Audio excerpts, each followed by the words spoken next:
Hello friends, मारी channel Gujarati में तमारू खूब खूब स्वागत है। काले मैं लीला वटाणाना घूघरा बनाव्या तो घरवाळा ने एटला बधाने पसंद आव्या ने कि घूघरा खत्म थई गया पण तारीफ खत्म नहोती थती। बहु ज मजा पड़ी गई खावानी अने घूघरा रियल में बहु ज टेस्टी बन्या हता अने बहु बनाववाना एकदम इजी छे। समोसा ने कचोरी करता पण इजी लाग्या मने बनाववामां, तो तमे पण जरूरथी ट्राय करो। અને એની સાથે જ વિડીયો ગમે ને તો લાઇક જરૂરથી કરજો અને ચેનલને સબસ્ક્રાઈબ કરી લેજો આવી નવી નવી રેસીપી માટે। તો અત્યારે વિન્ટર સિઝન છે, ત્યાં ફટાફટથી વટાણા લઈ આવો અને એકવાર જરૂરથી આ ઘૂઘરા ટ્રાય કરો। અહીંયા મેં એક તપેલીમાં પાણી ગરમ કરવા મૂકી દીધું છે, એમાં 1 ટીસ્પૂન મીઠું અને 1 ટીસ્પૂન ખાંડ નાખી છે અને 2 કપ હું તાજા લીલા વટાણા એમાં એડ કરું છું। તો ખાંડ અને મીઠું એટલા માટે નાખ્યું છે કે વટાણાનો કલર એવો ને એવો જળવાઈ રહે।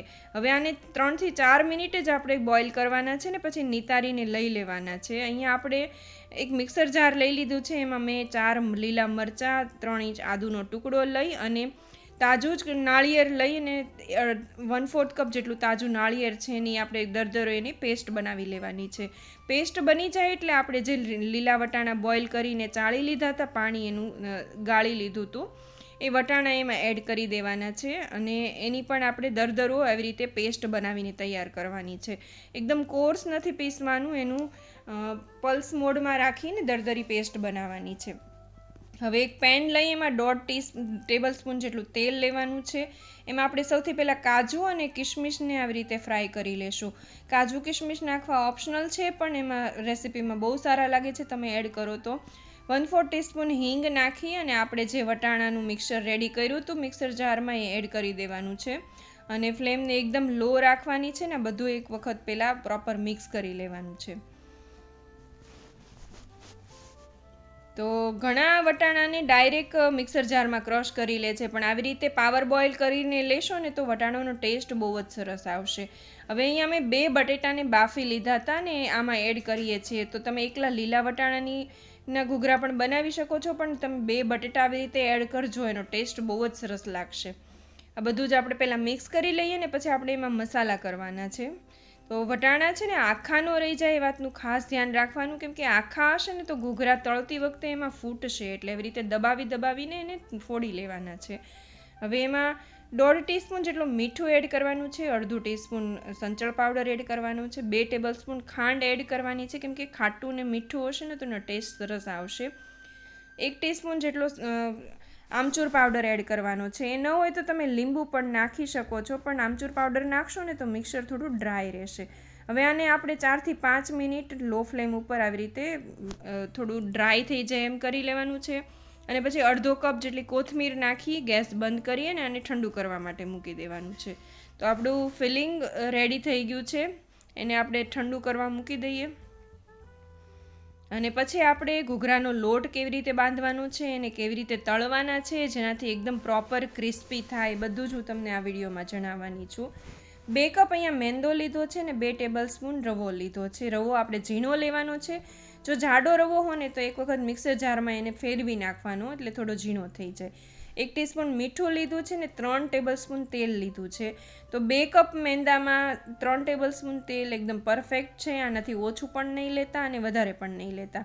હવે આવી રીતે લોટમાં આ બધું જ પહેલાં સરખી રીતે મિક્સ કરી લેવું ખૂબ જ જરૂરી છે। આવી રીતે મુઠ્ઠી પડતું મોણ થઈ જશે એવું મોણ દઈ અને પછી પાણી નાખી અને રોટલી કરતાં થોડો કડક એવો લોટ બાંધીને તૈયાર કરી લેવાનો છે।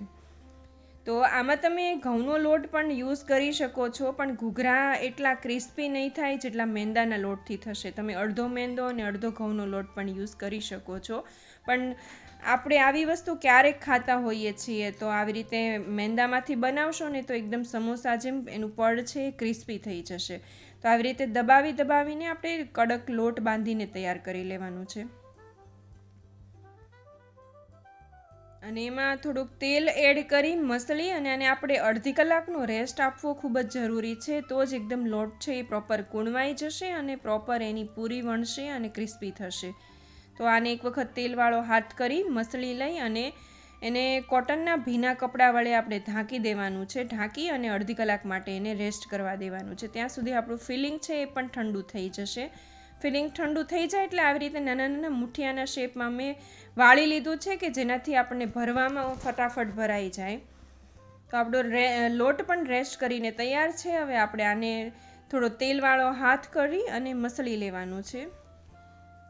તો 2-3 મિનિટ મસળી લેશું ને એટલે લોટ એકદમ પ્રોપર પૂરી વણવામાં આપણને બરાબર ફાવશે.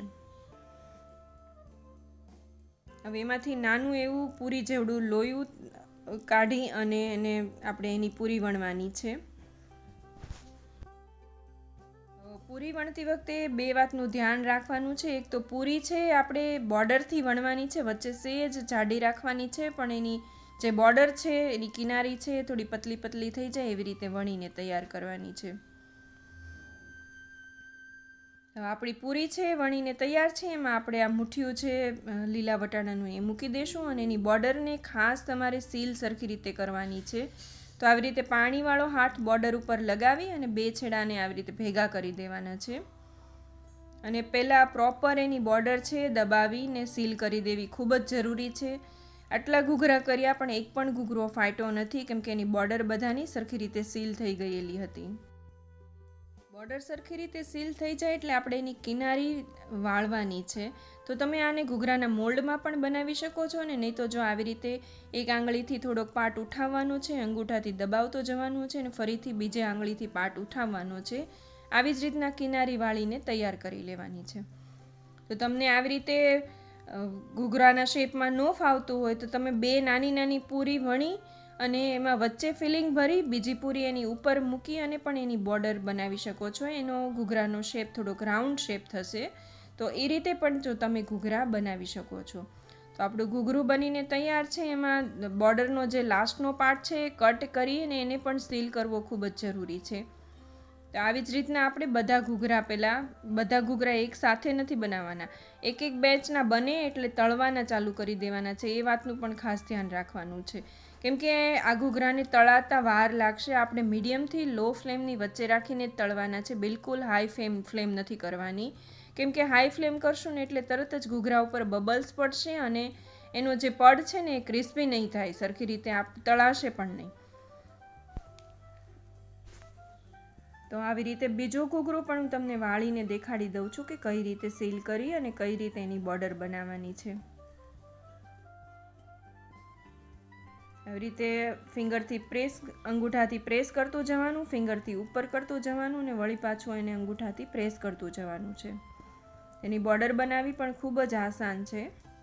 આ છેલ્લો પાર્ટ છે એ કાઢી અને ફરીથી ત્યાં એને દબાવીને સીલ કરી દેવાનું છે.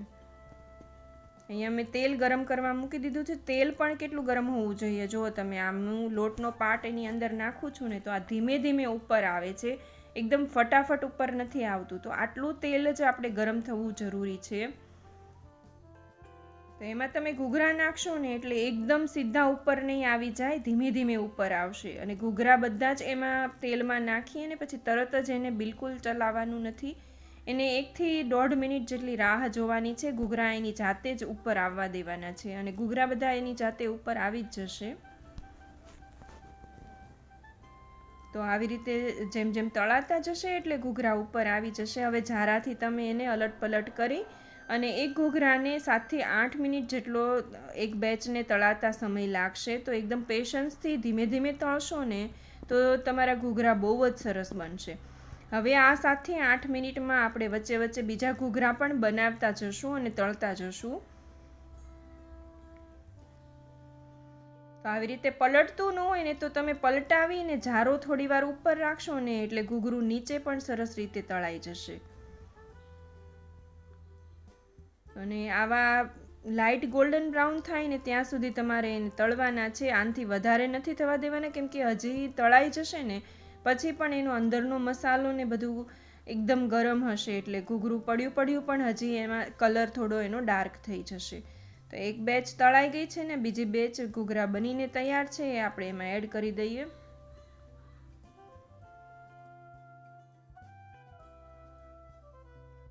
અને તેલની ફ્લેમ મીડિયમથી લોની વચ્ચે થોડી લો સાઈડ રાખીને આપણે ઘૂઘરા તળવાના છે. તો ધીમે ધીમે બધા ઘૂઘરા ઉપર આવી ગયા. હવે ઝારાથી આપણે ધીમે ધીમે એને ફેરવતા જશું.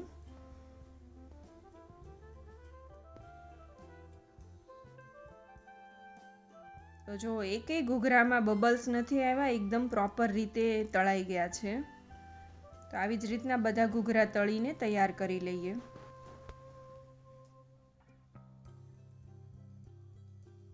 એના માટે મેં અહીંયા તીખી ચટણી બનાવી છે, લીલા મરચાંની અને આંબલીની ચટણી બનાવી છે.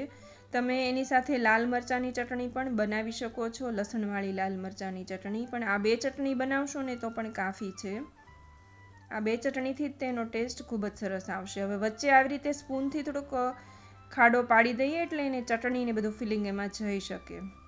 અને તમે એને નાના નાના ટુકડા કરીને એની ઉપર તમે જેમ સમોસા ભેળ બનાવતા હો એવી રીતના પણ તમે એને ખાઈ શકો છો. એની ઉપર બધી ચટણી રેડી, એની ઉપર ઝીણી સેવ રેડી, કોથમીર રેડી, એમાં તમે દાડમના દાણા પણ નાખી શકો છો.